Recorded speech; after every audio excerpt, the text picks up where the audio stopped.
not necessarily represent the opinions of Revolution Radio and freedomslips.com, its staff, or affiliates. You're listening to Revolution Radio, freedomslips.com, 100% listener-supported radio, and now we return you to your host.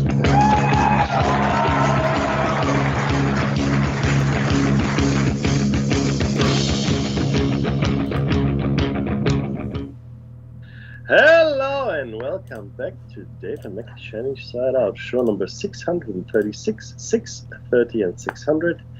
That's a lot of shows, that's a lot of numbers, and you're welcome to it. Important, very important message. This is Listener Funded Radio. Please do more donating if you can. Tell people about the show. That's good too. If you can't donate, hey, it's tough times. I get it, right? I mean, sandwich, cheese toasty and a coffee, $15. What? It's like gold cheese on on titanium toasties. That's right. Anyway. Oh, you've been here before. Well, yeah, I'm a regular. I've got my little stamp card. No, please donate if you can, and support the other hosts as well. There's a whole raft of other shows, of course, on the station. There's 2 studios, A and B, and of course archives, which are free to access. So do yourself a favor and have a look at that. What happens if you can't donate personally? Yeah, that's right. What happens? Well, you just get someone else to donate for you. It's all good. It's all good. Just tell people about the station. If you tell them, then they can donate for you. Every person you tell is another listener potentially, and that person might tell someone else. It's a snowball of opinion and public support that, well, pretty much supports the station today. This is word of mouth. I don't think you've ever seen any advertising for Revolution Radio. Right? No. People find it, I guess. And maybe some hosts talk about it elsewhere, different platforms. Mm-hmm. It's all good. We are talking about parasites. We're talking about the parasitic system, fiat currency, and fractional reserve lending. Now, just an explanation again. This is probably the 3rd show we're doing of this cycle at the moment. Oh, the 4th, is it? Thank you. Mm-hmm. Why parasitic? Most commonly, people refer to the ruling class as the elite. Well, that's a common parlance. Now, that's what they like to be called. Not Thank you for that. Not now. It's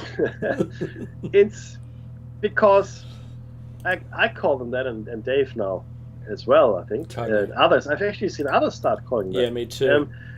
They are, because they are parasites. This is, and we went through some effort to explain to everybody what a parasite actually is. So I'm just going to quickly repeat it here, and then you make up your own mind as to whether or not the class of people that is usually referred to as the elite should be continued to be called the elite, or in fact should be called parasites. So a parasite is an organism that lives in another organism called the host and often harms it.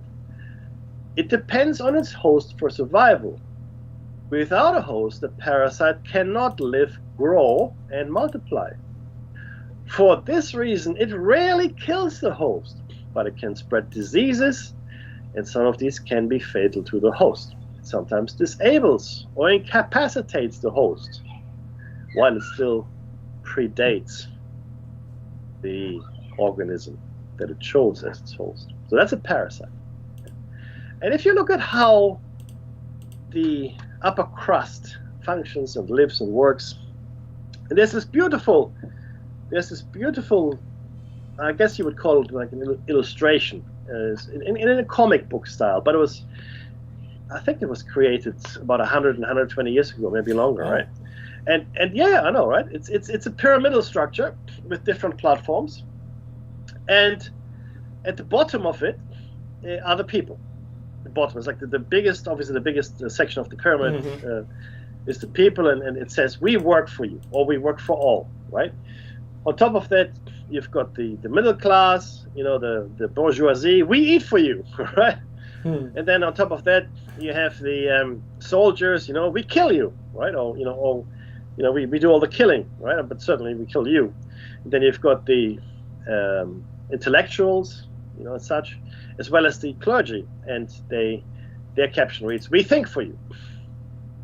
And then on top of that, you've got a couple more layers, but then at the very top is "We rule all," and that's a very small portion of the population, obviously. And the parasitic class, and this is important, contributes nothing. And we spent some time discussing what happened in 2008. Now we chose 2008 because it was the most recent and most blatant example of what happens when society is completely beholden to the parasitic class.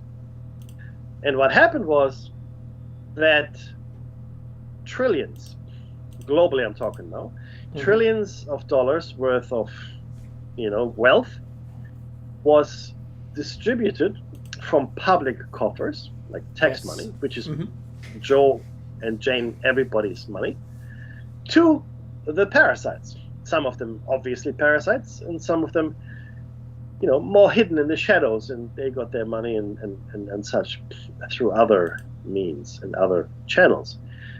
Still, it was the single biggest redistribution of wealth we've ever seen. Much bigger than the communist revolutions in China or what was then Soviet Union. Now think about that for a second, right? This kind of wealth transfer to the top is actually completely toxic to the economy, because this money wasn't transferred to the bourgeoisie, as it were, to the middle class people, right? You've got the great unwashed, the poorer people, the people that work 3 or 4 jobs just to eat, and globally they still make up most of the numbers of the population. Then you've got the people that are okay, I guess generally referred to as the middle class, right? There's this upper lower and middle class, I guess. But they're the people that they don't have to worry about what to eat tomorrow. They've got an income, a house, fairly stable. Or if not a house, at least a place where they know they can live. Their kids go to school, etc., etc. And then then the real wealth of society starts above them. But we are now actively seeing the destruction of this middle class, where arguably a big chunk of the economic activity originates. And we're seeing this more and more, almost a concerted effort to destroy it. So we spend a bit of time on that and try to explain to people what it is we're seeing here. And it all goes hand in hand, of course, with the system that we created, which is fiat currency and fractional reserve lending. We'll spend a lot of time talking about those two, but very quickly. Fiat currency, of course, is currency that has no value at all other than the value that the government says it has.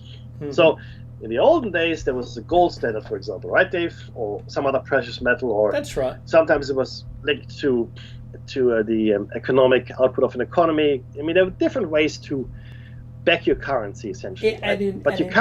In some ways, the currency itself was worth the value that was written on it. Yeah, correct. You might have had silver coins or gold coins. Yeah, 100%. And that, I mean, I still have some left over from my grandparents that they gave me as mementos. Like, there's this more sentimental than actual value in these things, but they existed, right? And you could go to any bank and demand your money in gold in those days, if you wanted to, right? You could do that. Now, we'll talk about the whole mechanism of fiat currency and fractional reserve lending in a little while, but the point is that no longer exists. The fiat just means essentially it's worth whatever we say it's worth. Right? So the government says, well, this is $1, and we say it's $1, and therefore it's $1. If you lose confidence in your government or the system, it all falls apart because there's nothing in reality actually backing it. Right? Now, you can argue that gold doesn't have any intrinsic value either. Fair enough, you could say that, but there's nothing physical that is backing up any of the currencies in the world today. Mm-hmm. Nothing. It's all just in agreement that there's value. I won't go into fractional reserve lending because that just makes me angry. We'll talk about that when we get to it. The only point I'll make on that is that over time, the warranted amount of money that the banks should hold while they lend out money as a percentage, that's dwindled away to nothing now. In Australia, very much, yes, absolutely. In other countries, it's laughable, the percentage they have to hold. So it might as well be nothing. But look, that's sort of where we are, right now, just to catch you up a little. I mean, the shows are, of course, available in the archives or on YouTube until they are deleted for whatever I say, I guess. Mm-hmm. So let's see what happens. But there's a really interesting article that we found back in 2019 by Jörg Guido Hülsmann. That's called The Morality of Fiat Money. So who is this Jörg Guido Hülsmann? He's a senior fellow of the Mises Institute, member of the European Academy of Sciences and Arts, and a corresponding member of the Pontifical Academy for Life, which is the papal. Anyway, he's a professor of economics at the University of Angers, where he directs the Master in Law and Finance and co-directs the double bachelor program in Law and Economics. He teaches classes on macroeconomics, money, banking, and finance. Dr. Hülsmann is the author of Abundance, Generosity, and the State, 2023, Krise der Inflationskultur, 2013, The Ethics of Money Production, 2008, and Mises, The Last Night of Liberalism, 2007. His books and articles have been translated in 20 languages. His current research focuses on the political economy of financial markets as well as on the theory of money and banking. So he is someone that probably knows what he's talking about. Let's just say that. And we're going to go here through the the morality. Fiat inflation constantly, and this is an excerpt from chapter 13 of the Ethics of Money Production. Okay. Fiat inflation constantly reduces the purchasing power of money. Fiat inflation, this is a very important sentence, I'm going to say it again. Fiat inflation constantly reduces the purchasing power of money. To some extent, it is possible for people to protect their savings against this trend, but this requires thorough financial knowledge, the time to constantly supervise one's investments, and a good dose of luck. People who lack one of these ingredients are likely to lose a substantial part of their assets. The savings of a lifetime often vanish into thin air during the last few years spent in retirement. The consequence is despair and the eradication of moral and social standards. But it would be wrong to infer that inflation produces an effect mainly among the elderly. As one writer observed, these effects are especially strong among the youth. They learn to live in the present and scorn those who try to teach them old-fashioned morality and thrift. Inflation thereby encourages a mentality of immediate gratification that is plainly at variance with the discipline and eternal perspective required to exercise principles of biblical stewardship, such as long-term investment for the benefit of future generations. Just let me make a quick addition here to the text.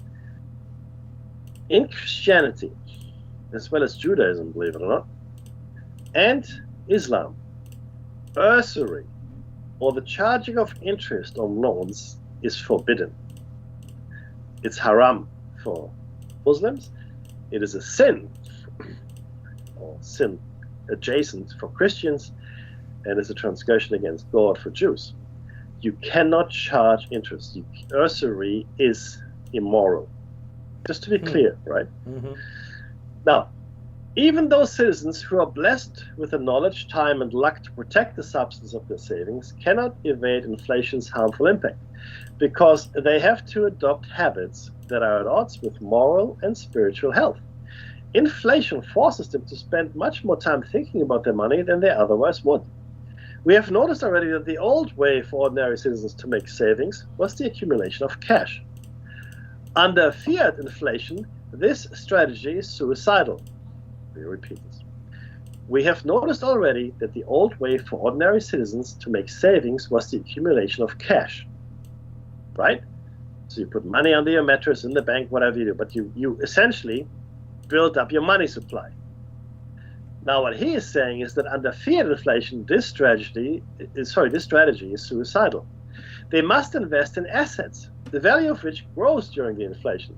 The most practical way to do this is to buy stocks and bonds, but this entails many hours spent on comparing and selecting appropriate issues. And it compels them to be ever watchful and concerned about their money for the rest of their lives. They need to follow the financial news and monitor the price quotations on the financial markets. Similarly, people will tend to prolong the phase of their life in which they strive to earn money.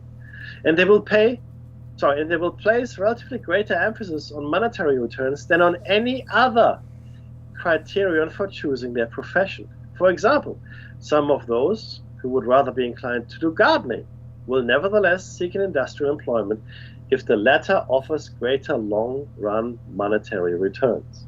And more people will accept employment far from home if it allows them to earn a little additional money than under a natural monetary system. Dave?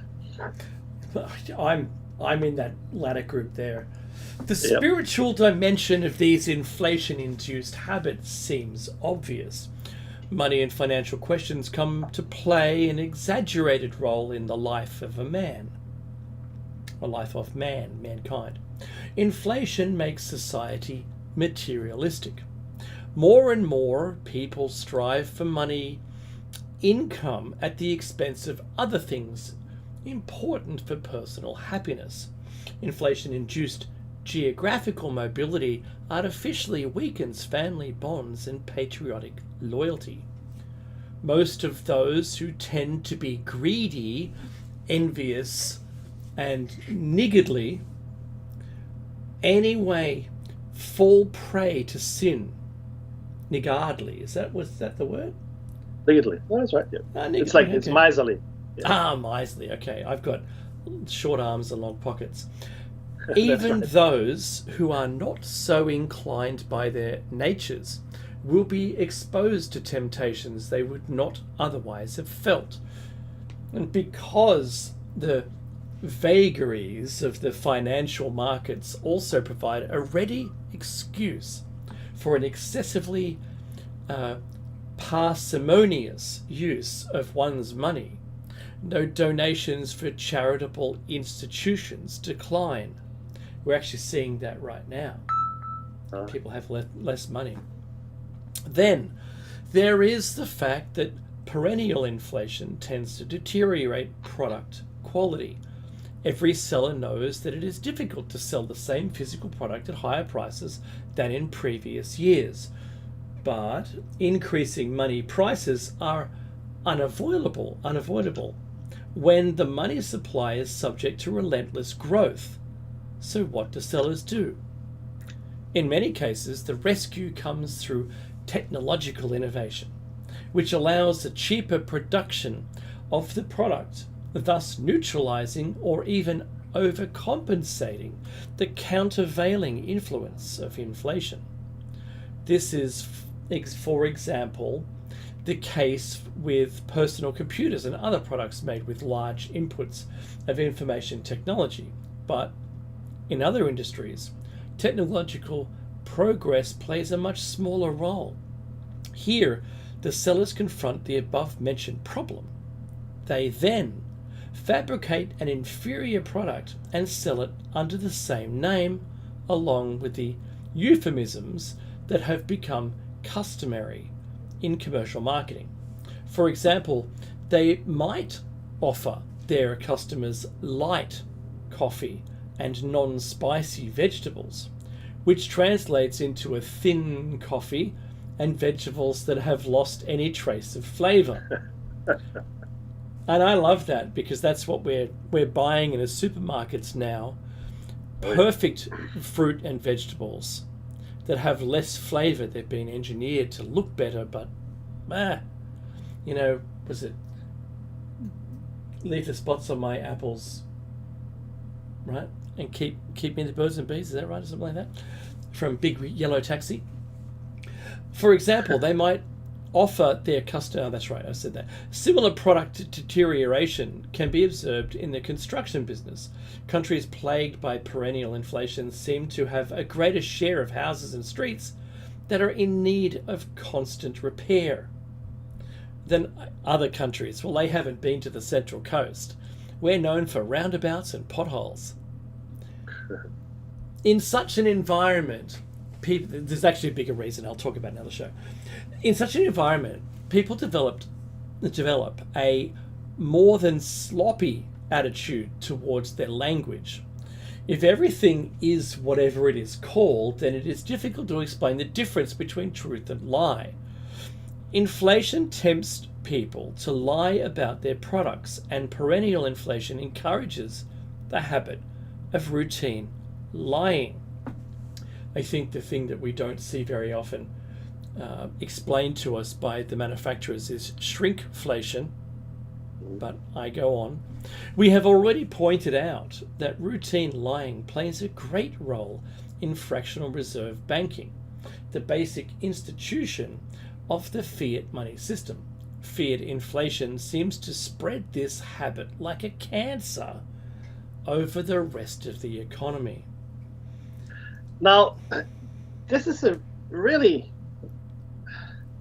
good overview and great insight into what actually happens in the world. Now, we're living in a just-in-time economy, right? But we're also living in an economy that has built-in what word I'm looking for? Obsolescence. It has built-in obsolescence, meaning you buy a fridge, has got a 3-year warranty. Mm-hmm. Guess what? On the first day of the 4th year, it completely falls apart. Now, that's right. That's not an accident. So, in order for people to make or continue to make money, especially if the value of money deteriorates, right?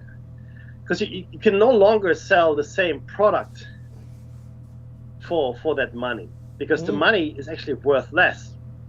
And while the product might go up in price, right, it doesn't keep up with inflation.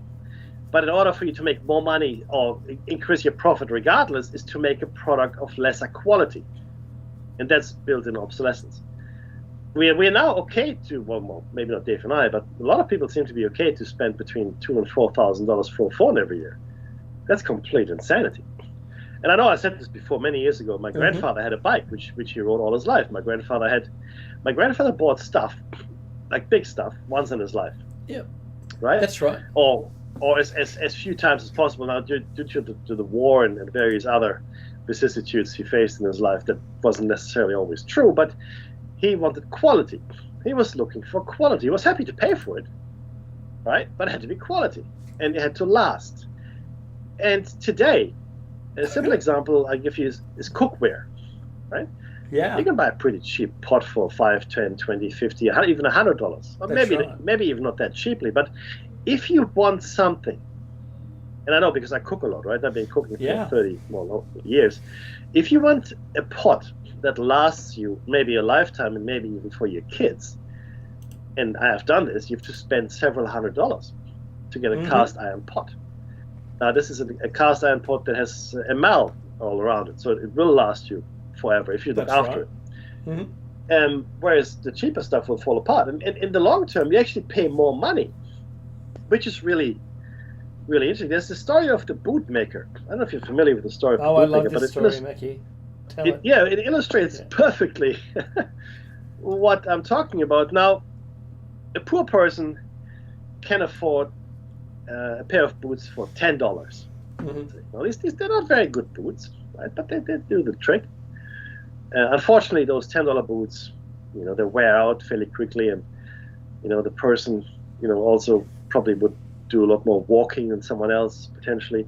But within a year, that person has to buy another pair of boots because the boots they did buy at $10 are falling apart. So every year, you could say this person has to buy a pair of boots, right? And in 10 years, they would have spent $100 on boots, right? Of inferior quality, but that's all they can afford. The rich person, or richer person, would go to the boot maker. Well, I want to buy a boot for $50.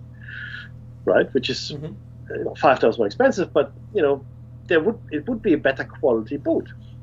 It would last a lot longer, right? It would be made with better materials, and it might even come with a longer lasting warranty. Who knows, right? Where it might include a resoling after a number of years, potentially, right? But the more money you spend, the more things are usually thrown in for you, right? Especially high-end things. And this person that has the $50 boots, those boots last 15 years, maybe 20 years.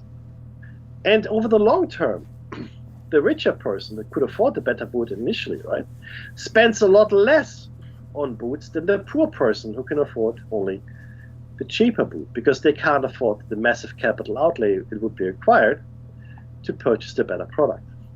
So they are forced, and this goes for any product. Poorer people are forced to buy inferior products because they can't afford the initial capital outlay. That's really the equation here. Yeah. If you're in a position to buy the better product, the longer lasting product, the more sturdy product, then you will have that product for a lot longer. And it will, in the long term, be a lot cheaper for you. It just will be. That's just the nature of the beast, right? The other thing that we're contending with here is, as the article says, is the lies. So now, they used to say there are lies, damned lies, and statistics, right? Now I want to say here, and I don't know if I've said this before. Dave, if I have, tell me, but I don't think I have. Go on. I will say now here on air, maybe for the first time, that there are lies, damned lies, statistics, and advertising.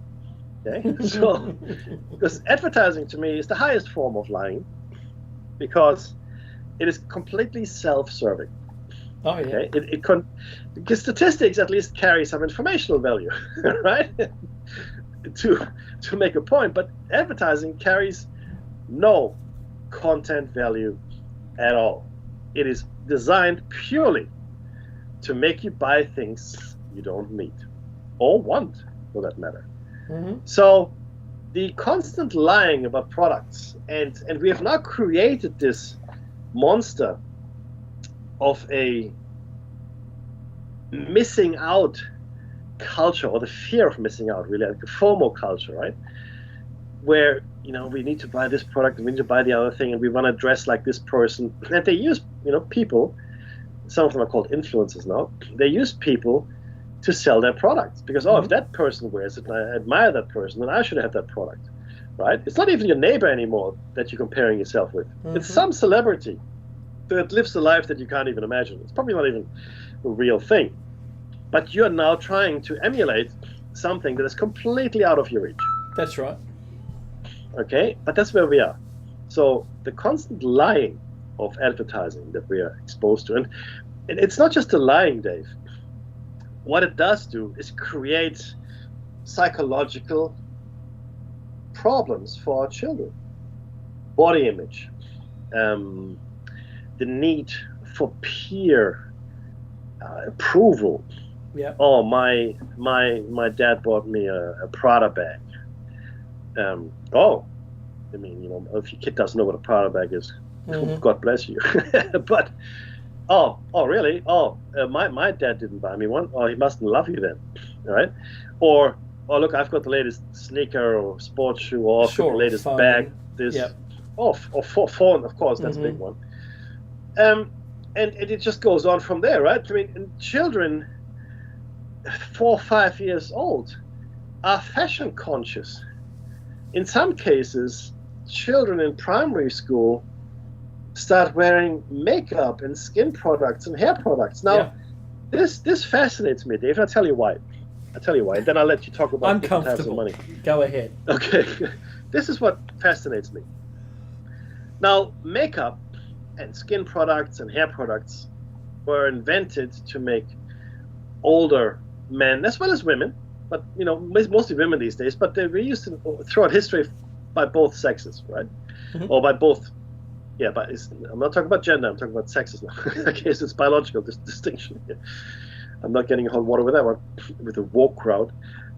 No, but it was used by anyone, really. Makeup, we know it was used by all kinds of people, right? Not just males or females. but across the board. And it was used to make yourself look younger. The purpose was to make your skin smoother or more vibrant, to make your hair more shiny, to make your face more appealing, like to accentuate your features, like red lips or rouge or eyeliner cheeks, or whatever. yes, right? right. So it had the purpose of making you more attractive, but of course, the overriding consideration was to make you look younger, right? Because obviously, when you're young, and young people are naturally beautiful, they've got smooth skin and they're beautiful hair, and there's nothing wrong with their complexion if they're well nourished. I'm talking about people that are in good health. Life so far, yep. Yeah. If you had a good life, then I'm not talking about people, of course, that are on the poverty line, but people that have been healthy, children that have been healthy. Mm-hmm. So why then? And this is where my mind boggles. Why then are our children using these products? Because they already look like that. Do you know what I mean? Like I'm talking about healthy children. Okay, bear with me on this one. It's insane, but it's marketed to them. It's complete insanity. Why would you buy beauty products for your 8, 9, 10-year-old child? I don't get it. Well, I'm with you, and I don't get it, and I actually don't approve of it. Yeah. Oh no, I don't. Well, look, I'm not judging, but I just don't understand it, right? Mm-hmm. And I think it's unnecessary too, because the truth is this: a lot of those products aren't actually really good for your skin, okay, or your hair for that matter. It's something you should steer clear of. But that's neither here nor there. So I think letting children be children is a really good thing. Yeah. But I just wanted to quickly throw in something that you mentioned, being able to buy a product that lasted your entire life. Yeah. You have a look at the farming equipment that you find, maybe in some car boot sales if you're in America, flea markets, or here we have garage sales. And you find equipment that was either cast iron or carbon steel that is still good today. The handles were made such that you could replace the handles. Today, the things you find at whether it's Walmart or Bunnings or whoever you go to, it doesn't matter. You go try and buy a broom. Try and buy a wooden handled broom with bristles that are organic bristles, not plastic. Good luck. Very difficult to find. I've tried. You buy anything that's not even going to last a year if it's in the elements. My parents bought a fridge back in the 90s, and they still have it. Well, my dad has it now. My mom passed away. Still the same fridge. I bought a $5,000 fridge. Well, look at you, Mr. Moneybags. No, this was years ago. I'm kidding. And I bought it at auction, but I didn't spend the $5,000. I spent a couple $100, and it had to get craned into my house. And I spent, again after I owned it, a number of $1,000 fixes on it because it continually failed, and the circuit boards. It was actually our power to our house that was browning out and destroying everything that we owned. I had eventually had to ring up the crane guy to then crane it back out of the house. My wife had said, we're not going to fix it anymore. I'm done fixing this thing. Yeah, it was a white elephant. And in fact, it cost more money to run it than it did, that we could have just bought. So I bought a pigeon pair fridge freezer set off like Marketplace or whatever, but it was before then, and we've had those ever since. Traditional fridges, not even stainless steel. The one I had was huge. It was the biggest fridge that you could have for the domestic market. In fact, to touch the back, you had to be inside the fridge to touch the back of the fridge internally. Just insane. Had the ice and the water and everything, but not the way that they do it today, where it's just really shallow. You could go halfway with your forearm into the machine to be able to put your cup in there. It was tremendous. I loved it for what it was. But what it really was a sign of the times. A sign that I was following the trends. I was doing all of those things. That I was in it. watching the housing shows, watching, going, oh, I've got to have that. That's one of those. Yes, I need one of those. No, I didn't need it. Regular fridge is just fine. This is the thing. I think I've done well to teach my children. One of my daughters is a trendsetter. She doesn't do anything what anyone else does. She's just herself. She goes to school. She even makes her own earrings. She even used the Uno cards as earrings. Nice. Right? She makes her own earrings. She has this dough stuff. It's all coloured, and she can bake it in the oven and make anything she wants. She made me a Mr. Hanky. Ha! She made me a Mr. Hanky with the Christmas hat on. This was right? cool. I love it, right? So when she goes to school, she dresses the way she wants it. Other people are just, wow, you're doing something outside of the box. And she's not going against the school rules or anything, because here we have to use a uniform, but she'll customize the hell out of it. In fact, the teachers still go, hey, Trini, hey, good morning. Right? And they want to be recognized. And I think that supporting the person who wants to be themselves is the best thing that you can do. It would be completely different, though, if we're living in America. 100% different. I couldn't imagine. Yeah, well, the wardrobe size would have to be enormous, because how many times can you wear the same clothes to school? And that was a challenge going to school in California. But anyway, I know we've gone way past everything here. So no. This is no. It's kind of a part of it, really, isn't it? Yeah, 100%. So, but why don't you tell us about different types of money and the fiat money as well? Yeah, totally. So there's two different kinds that we're going to talk about. That's commodity money. Like, it has some intrinsic value due to the content of precious metal it is made up from or backed by. But debasement or increases in precious metal supply can cause inflation. And that's, I mentioned at the top of the show, that some money used to be made of, like, silver, for instance. And then what they did was they just have regular metal on the inside and coat it in silver. And then it became just regular metal. The silver component had disappeared entirely. So you might find a silver dollar, for instance, if you're in the US. Used to. You might be able to still find one in circulation if you're lucky, but it's in collectors' boxes now.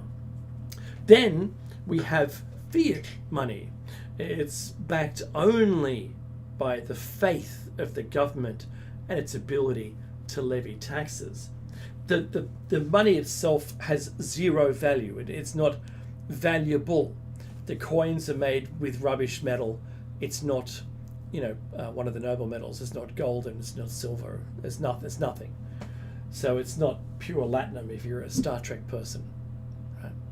It isn't. It's just nothing. And that agreed value diminishes over time anyway. Doesn't matter what you do. Because you hear the words inflation. You hear that everywhere. And that means that piece of paper that you agreed that was $20 or $50 or $100 is now actually worth less. It's buying less. And what is that money? That money, that's instead of living in a barter system, we have this fiat money, this money where I can provide a product to someone else, a good or a service, if we live in a barter system. But what if I want the thing that they've got, but they don't want the thing that I've got? I'm in IT repair, I can do that. But maybe the person doesn't have a computer, but I want the food that they've got. What do I do? Well, this fiat money is a perfect example of how I can save my effort and store it away in a bank or under the mattress or whatever you choose to do. And I can use that agreed value of that agreed currency in the nominated jurisdiction, say for Australia, and everyone here agrees that that's the value it has. That's the main point of fiat currency. It has an agreed value, But as we all know more well than we should, is that it diminishes over time due to inflation. And it's just, but I spent 45 hours earning that amount of money, and now today it's maybe 40 hours worth of my time, right? But I spent 45. It's diminishing the amount of stored effort that I have. I put effort into doing something and I got reasonably paid for it, is now worth less. And it's such a shame, Mickey. Yeah, I agree.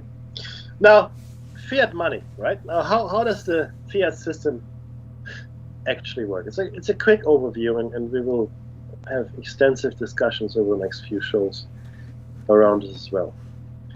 The global monetary system is what's called a fiat system, in which money is a storage medium for purchasing power and a substitute for barter, straightforward stuff. Each dollar bill, euro, yen, gold ingot, or whatever currency you choose enables you to buy things as the need or want arises, thus making the barter system, trading one service or product for another, mostly obsolete. Money then enables enterprise to develop and societies to establish sub-specializations, thus fostering a sort of dynamic progression toward the future. For example, before there was money, anyone who owned land produced their own necessities and traded the surplus with other people for the things they needed. That was called independence. Money changed that system by its inherent ability to store purchasing power, or as Dave refers to, it's now a storage medium for frozen effort, thus giving people the opportunity to make plans for the future and to specialize. In other words, if you're a good wheat farmer, then you can specialize in wheat and buy your equipment, hire workers, and look for neighbors' land to buy to expand your wheat farm.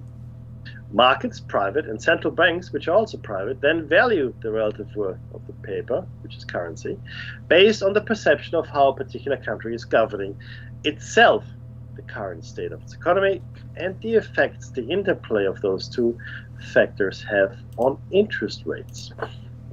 Most of the world's money is called fiat money, meaning it is accepted as money because a government says that it is legal tender.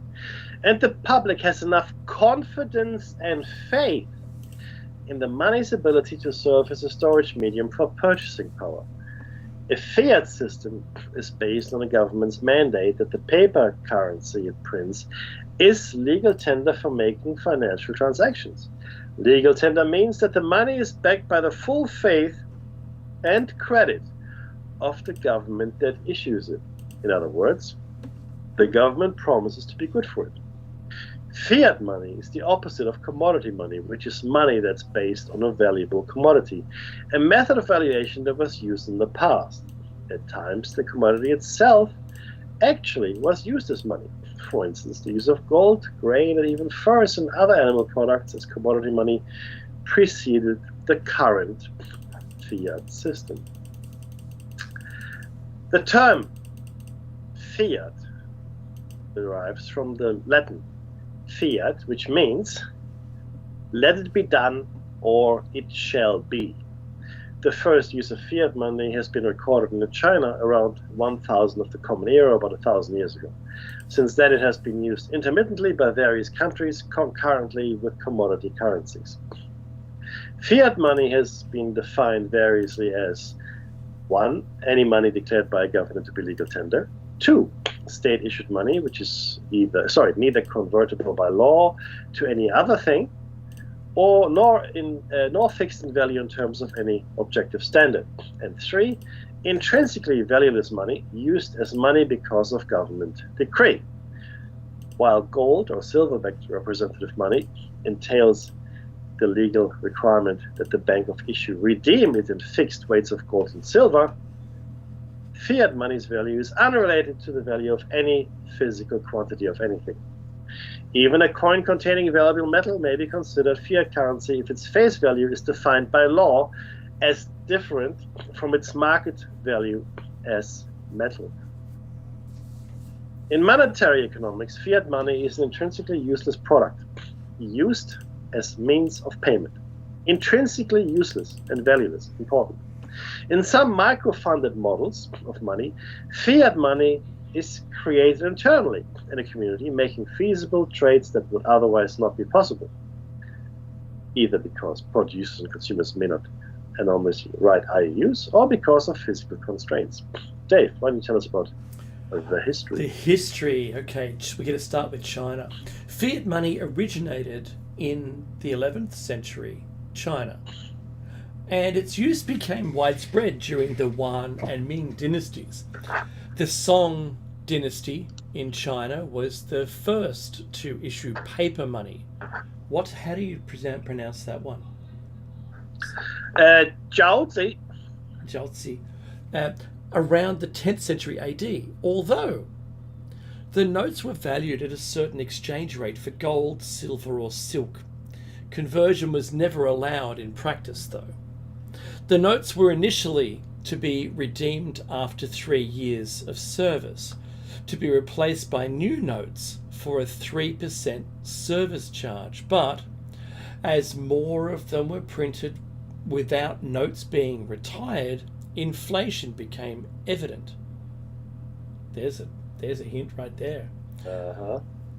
The government made several attempts to support paper, or the paper money, by demanding taxes partly in currency and making other laws, but the damage had been done, and the notes fell out of favour.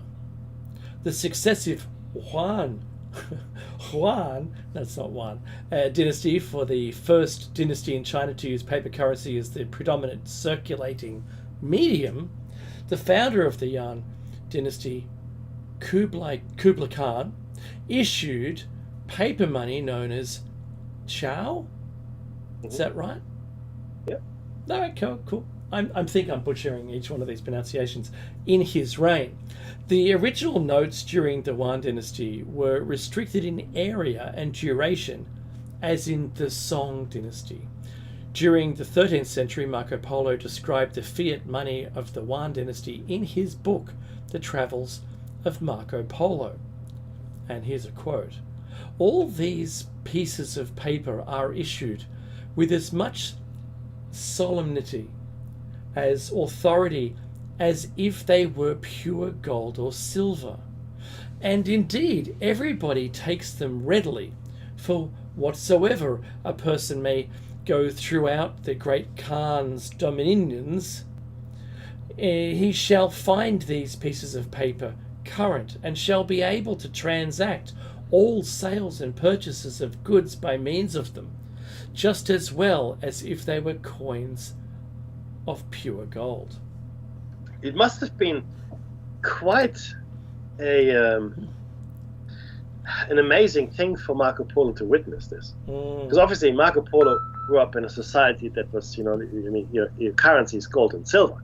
That's right. I mean, the Romans had always had gold and silver and copper coins, right? I mean, and the Europeans carried on that tradition. Seeing, essentially what were just pieces of paper, right, with writing in an exchange for goods and services must have been mind-blowing to him. Sorry, go on. So in Europe, tally sticks were employed as fiat currency in medieval England when, due to a gold shortage, Henry I initiated their use by the Exchequer in or around 1100. Royal taxes had to be paid in tally sticks. In 1661, Johann Paulstruch issued the first regular paper money in the West, although Washington Irving records an earlier emergency use of it by the Spanish in a siege during the conquest of Grenada, under royal charter from the Kingdom of Sweden through a new institution, the Bank of Stockholm. But in 1745, its paper money was inconvertible to specie, but acceptance was mandated by the government. What that means is... Yeah, go on. Yeah, what that means is you could no longer exchange the paper money for gold or silver, essentially, right? But you had to use it, nonetheless. I understand. It was forced upon the person. 100%. Yeah.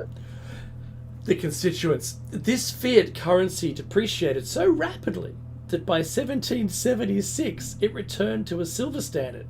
Fiat money also has other roots in 17th century Europe, having been introduced by the Bank of Amsterdam in 1683. Meki. Now, the interesting thing that Dave shared here with us, that the initial instance of fiat currency or paper currency in China was a failure because of the inherent inflation. It was just more. This is And really they the backed it problem by with money. taxing. Yeah, completely, exactly, right. So the idea was that you take notes out of circulation, right, in order to maintain a stable level of money in the economy, so there wouldn't be too much money in the economy, right? Mm-hmm. That didn't happen, and that led to the inflation, and then this was no good. And here again, what we're seeing here in what happened in Sweden was that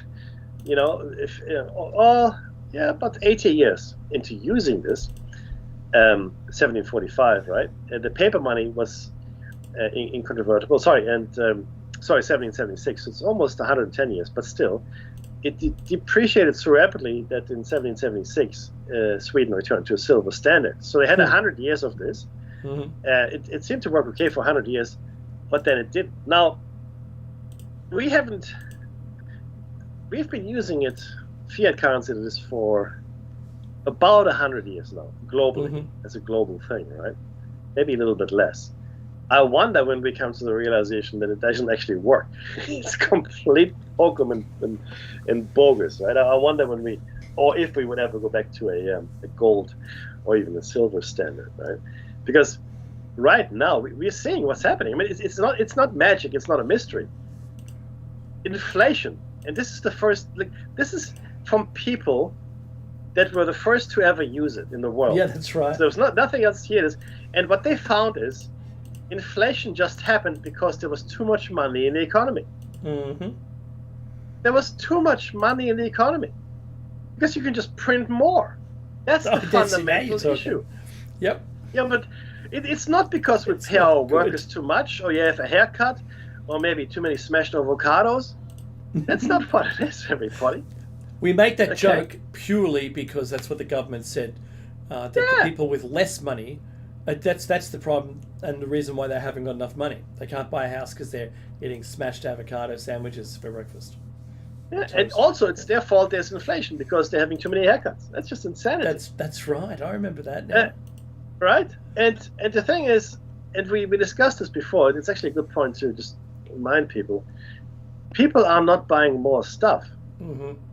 People are paying more stuff that they always used to buy. You understand? They're paying more for the same stuff. Not more stuff.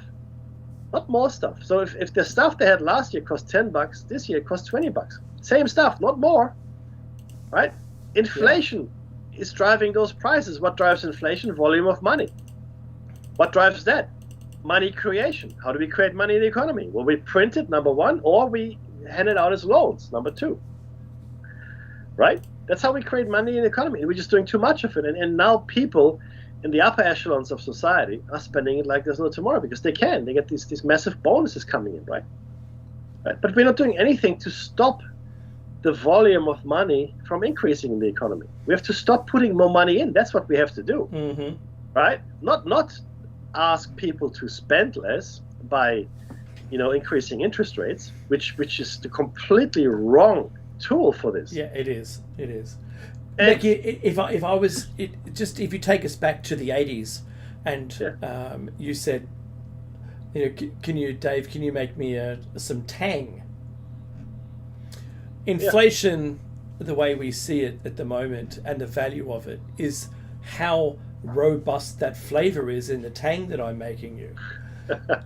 Because if I made up, say a gallon, and you said, no, I need 3 gallons, and all I did was add water to it, to water it down without any more tang in it, boy, it's gonna taste awful. There's not enough flavor in it.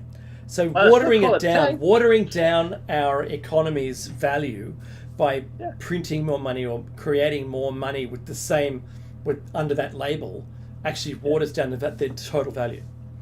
Correct. And the funny thing is this, right? So this is it's actually okay to introduce more money into the economy if and only if it is accompanied by an equal or even greater growth of products and services in the economy. Okay, if your products and services, or whatever you produce in your economy, right? But it's usually goods or services, right? Those are the two things we make.